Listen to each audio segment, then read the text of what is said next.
Hi, good morning. This is Elizabeth Griffin, your independent author from South Philadelphia, and it is Sunday.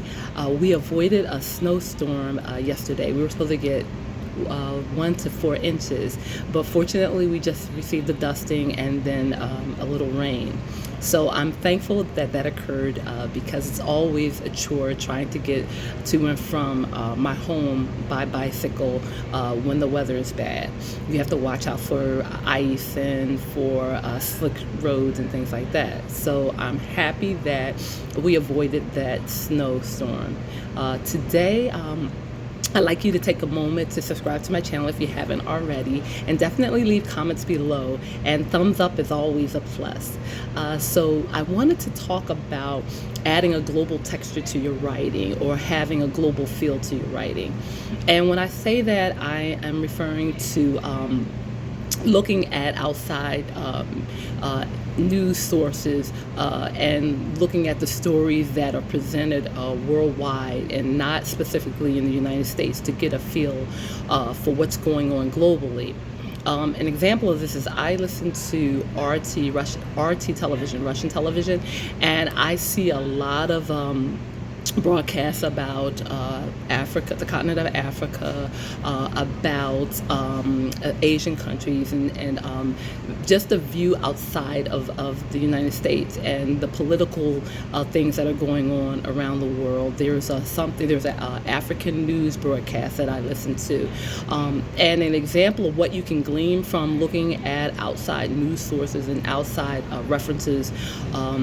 As far as pertaining to your writing, I got the idea to write about an albino character because I was watching Russian television, and they were telling me about the atrocities that happen to albinos in Africa, and how they are seen as both good luck and as bad luck and a bad omen, and that some of the albinos have to live on campuses, or they have to be protected because they'll either be kidnapped and maimed and mutilated for their bones and for their teeth and for their hair. And that, when I first heard it, it stunned me. I had no idea that people viewed albinos in that way, and that they feared for their lives. And so I learned this through watching Russian television. There are other venues that you can look at as far as print, as well as social media, as well as news media, to get ideas.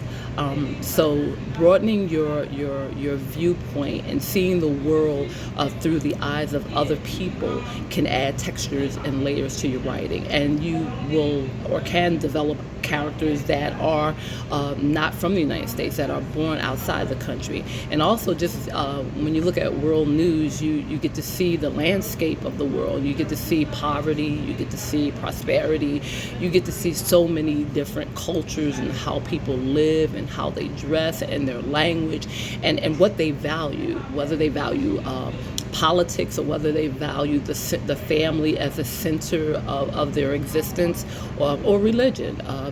These are things that you can look at in other cultures, and you can get exposed to different languages. And another thing in talking to you is I didn't realize that things that we take for granted, as far as personal items for women that are going through the menstrual cycle.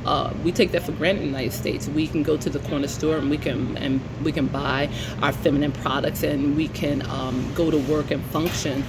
We can even get like medication and things like that if we get cramping.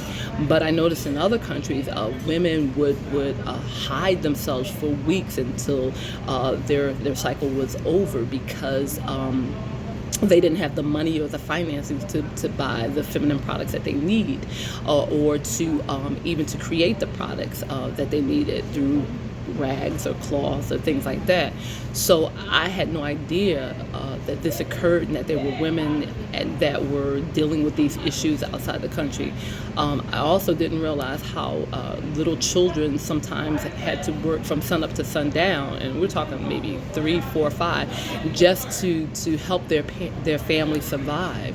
So these are things that that you view when you look at world news, and they're positive as well as negative, but it gives you a broader view of the world, and it gives you a texture and layer to your writing that normally may not be there.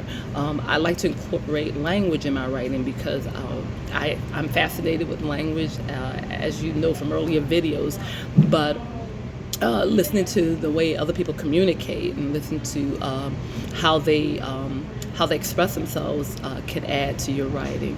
So in conclusion, I think having a global view, having a global texture to your writing can add to it in so many ways.